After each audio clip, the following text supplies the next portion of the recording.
It's time to talk horse racing on Prime Sports Network as it's a Tuesday, not a Monday, but that's because Memorial Day was yesterday when we normally record our programs on Monday with Chad Summers.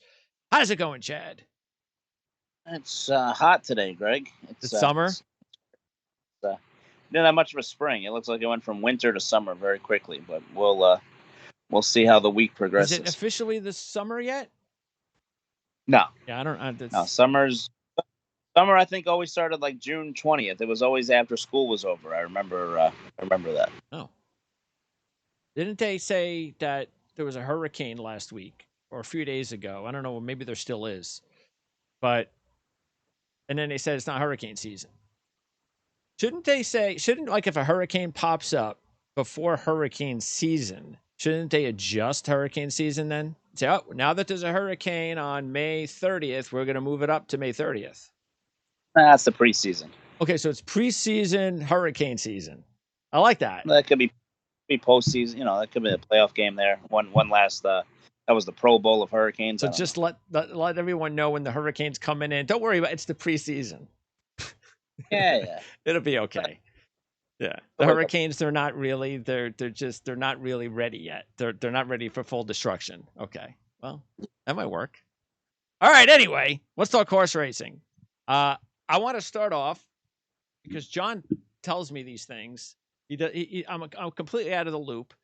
I forget. Oh yeah, so we recorded the show on Saturday. It's unusual. And he goes, I think it was like a timing thing because we were doing the show in the afternoon, and that's unusual because we were waiting for the Santa Anita sheets. That's what it was, not the sheets. We were waiting for everything to come out, and then of course Santa Anita with the biggest races of the weekend has a 5 and a 6 horse field, so that screwed everything up. So we waited for nothing. Anyway, so John goes, we got to hurry up though. We're getting a little late. I got to head to Belmont. Champagne Poetry's racing.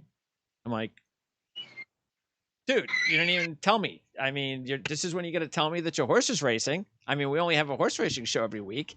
Anyway, so he kind of went over it as quickly as he could and explained to me it was on grass and he was hoping, I guess, it was going to rain so they could take it off the grass. I think that's what he was saying. Anyway, but that's John. He's going to always look for natural disasters every way, shape, or form in order to screw with his head. But anyway, so I was... get a tip on hurricane season. There you go.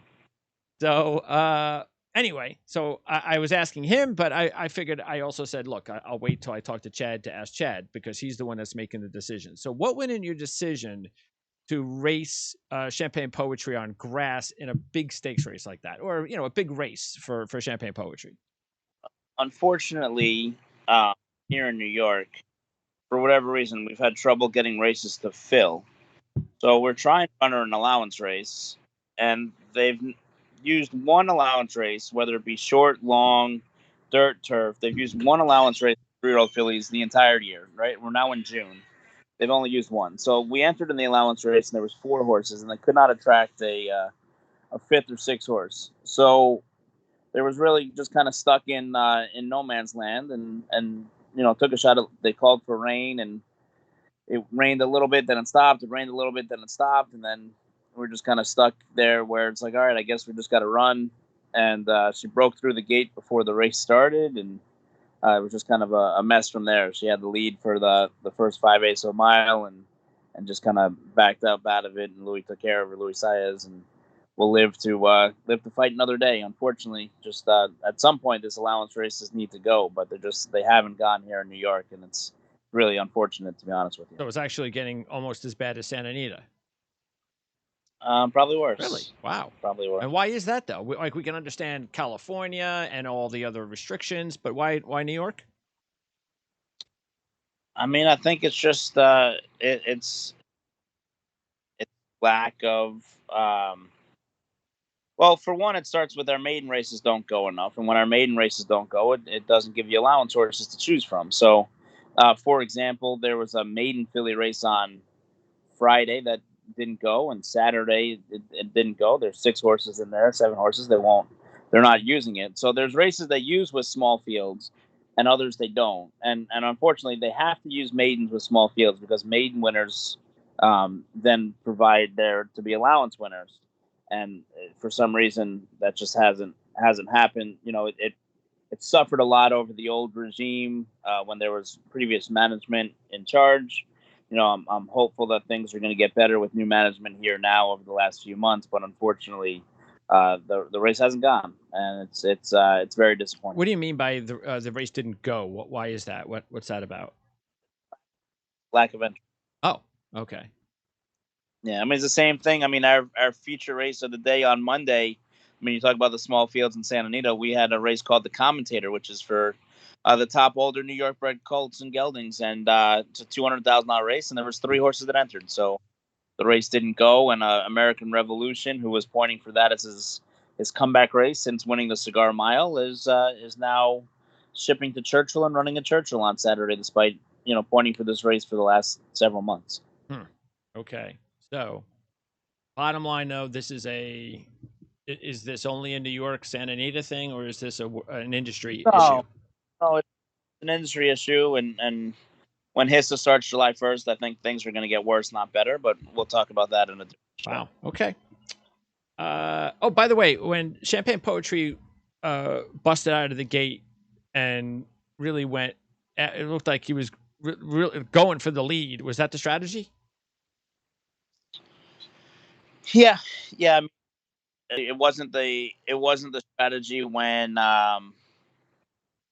when we didn't know she was going to bust through the gate. Yeah. Unfortunately, I always thought it'd be great, like in NASCAR, how you can radio your driver the whole time. And even in the NFL, how the coordinator can talk to the quarterback. Yeah. Unfortunately, after we give the jockey a leg up, we're at the mercy of the jockeys. So, things change, but that was kind of our plan, and we just kind of go from there. All right, let's talk about the Breeders' Cup season, because it's kind of cool, and even though we have one more Triple Crown race to go, and we'll be talking about that on next week's show. Figured this is a really good show before that to kind of gear up for that, because on that card are Breeders' Cup Challenge races, and there have been a few of those races already, but nobody pays attention to any of those races that have already taken place. But once we get into June here, including on that card, we get some really cool Breeders' Cup Challenge races. And out of the Breeders' Cup races, the ones that we should be taking a look at, I pointed out at 6, and tell me if I'm right about this. I've got the Classic, the Distaff, the Dirt Mile, the Mile, the Sprint, and the Turf.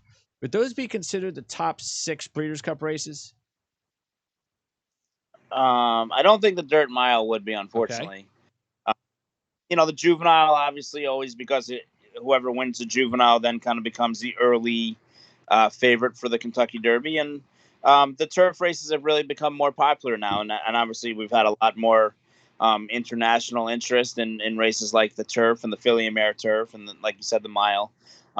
So, things have changed a little bit. And even the Juvenile Turf, I mean, last year, obviously, there was that the travesty of the horse being scratched and then not scratched and then winning but not winning if you had the horse in your mutual ticket. So look, it's the Breeders' Cup is the end goal for everybody. I like it more than the Kentucky Derby because of what it represents. It's a lot of times you win the Kentucky Derby, you have the best trip on that day. You don't necessarily have to be the best horse. Where the Breeders' Cup, you're earning your way in, whether you're winning the win and you're in, or you're actually selected from a committee to get into the races. And it's the end of the year. It's what you're pointing for the whole year, and it's the best of the best around the world that ship in for the race. So I think all those Breeders' Cup races are. And I've been fortunate. I've run second and thirds in them. I would like very much to win one, but it's a very special thing to compete and try and win one of those trophies. Okay. And look, I mean, if we had more time, we would be breaking down every you win and you're in Breeders' Cup race, but we're going to limit it then to a top 5. So we're gonna really zero in on the Classic, the Distaff, the Mile, the Sprint, and the Turf. Then those would be our 5 that we're going to zero in on, and they have rankings. So what you're saying, so it's kind of similar in a way to how they choose who goes into some of these races, like the Derby? So no, the way this one actually works is there's winning or in races in every division, right? So they're automatically given a spot if they qualify and then win those races. If at that point, so some races have 3 or 4, some have 8, some have 6, some they multiple a horse wins multiple divisions of the winning you're in, so they can only get in once. At that point, then if the race overfills, which most of Yeah. them do, they actually have a committee, and the committee will designate the preference of who gets in and who gets into what race. Sometimes horses will enter into multiple races. And the committee, which is filled with a lot of racing secretaries from around the country, actually, there's some international participants as well. And it's kind of like the BCS committee, where they get together for a weekend and they're in a room and they debate the pros and cons of every horse trying to get in, and then decide who's going to receive those invitations to participate in those Okay. races. So if you don't win and you're in, every other horse is left open to being chosen by the committee.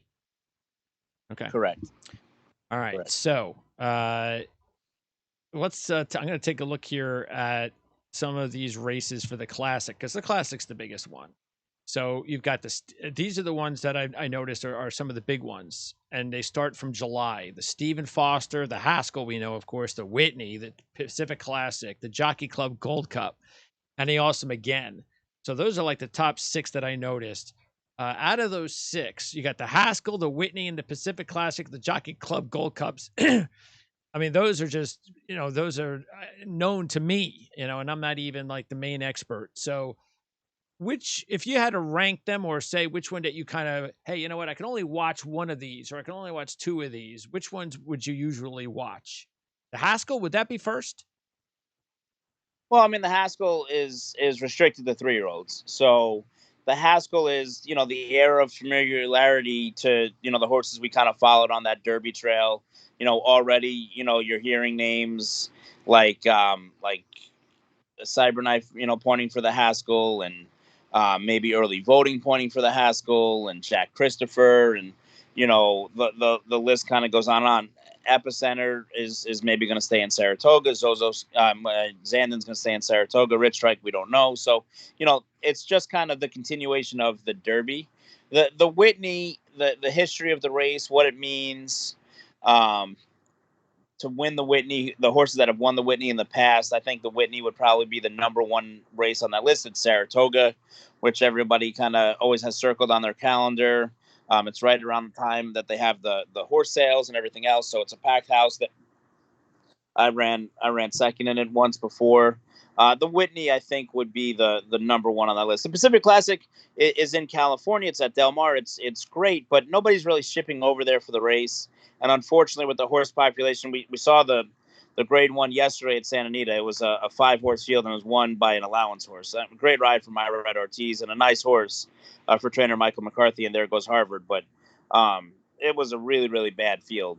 And I don't see it getting much better come August, with the exception being Hot Rod Charlie. And Hot Rod Charlie right now is pointing for the Stephen Foster, and then we'll see where he goes from there. All right. So, but the Whitney, that would be maybe the biggest one out of that list. Yeah, I Okay. think so. I think and there's been a trend of late too.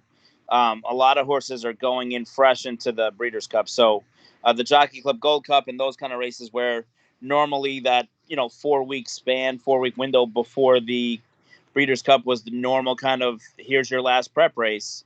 Horses are skipping it and they're going in fresh off just the Whitney and races like that, and coming in off 8 weeks to run in the Breeders' Cup. It's been a trend that kind of started with Bob Baffert and with horses like Arrogate and horses like Gamine, and it's just kind of followed through of late. A lot of horses aren't putting in that last prep race and have been electing to run fresh, but we'll see what happens this year. And would the Awesome Again sort of like be like what the Lexington is to the Kentucky Derby? Would that, because No, I mean, the Awesome Again is just a continuation of the Pacific Classic. It's at Santa Anita. It's 4 weeks out. It's the same thing.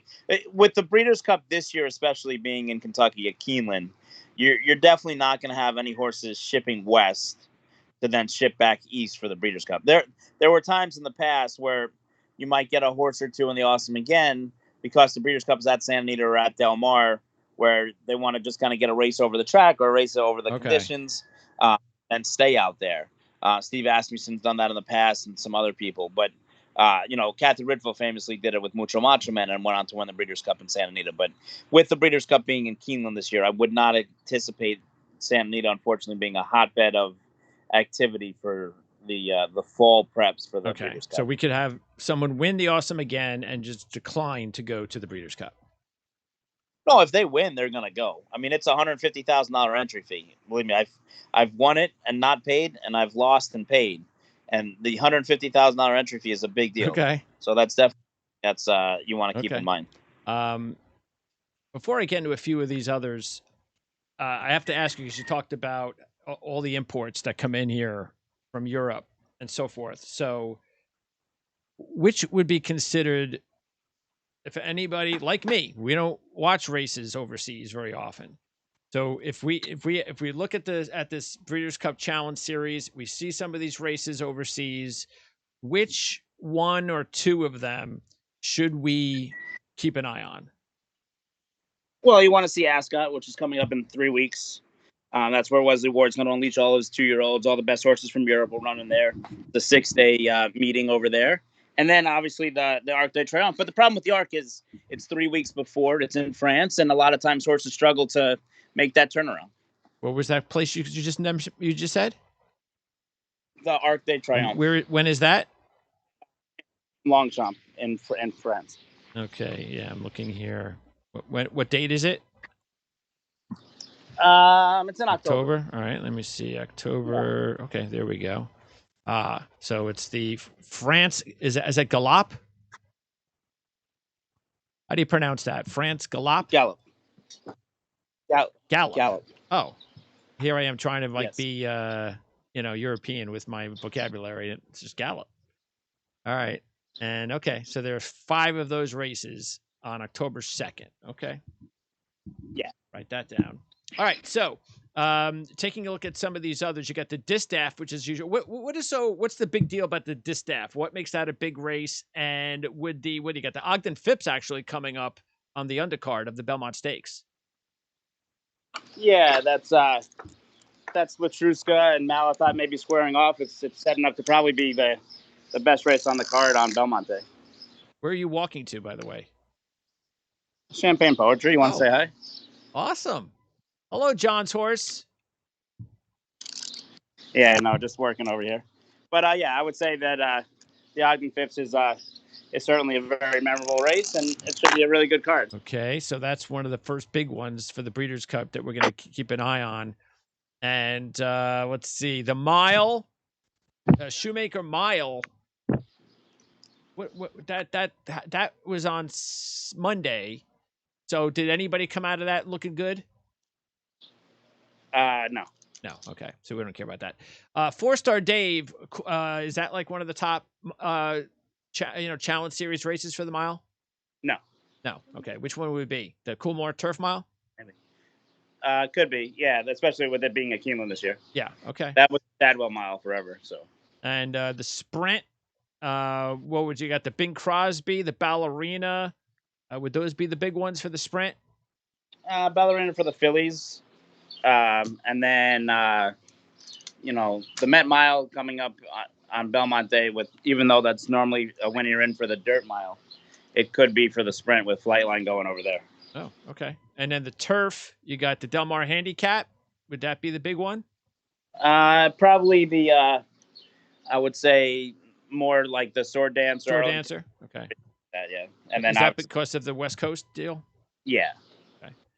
And are they going to start calling it Future Friday, Future Stars Friday this season? Is it the first time, or they've done that a couple years ago? No, they did that before. Okay, and that's basic. So those are just 2-year-old horses, right? On Friday. Correct. Okay. And what does your schedule tell you? Because it looks like you're getting busy. Where are you going? Just got some stuff to do. You Just really have to work? Just a normal work day. That's all. All right. Well, thanks for taking your time as usual, You got Chad. it. I know things are You busy, got it. especially after Memorial Day. And Yeah. hope you enjoyed it. Go USA, go military, and Okay. we'll talk to you again next week when we get an opportunity to early preview the Belmont. Sounds good. All right, Greg. Have Thanks, a good one. Chad. Take care.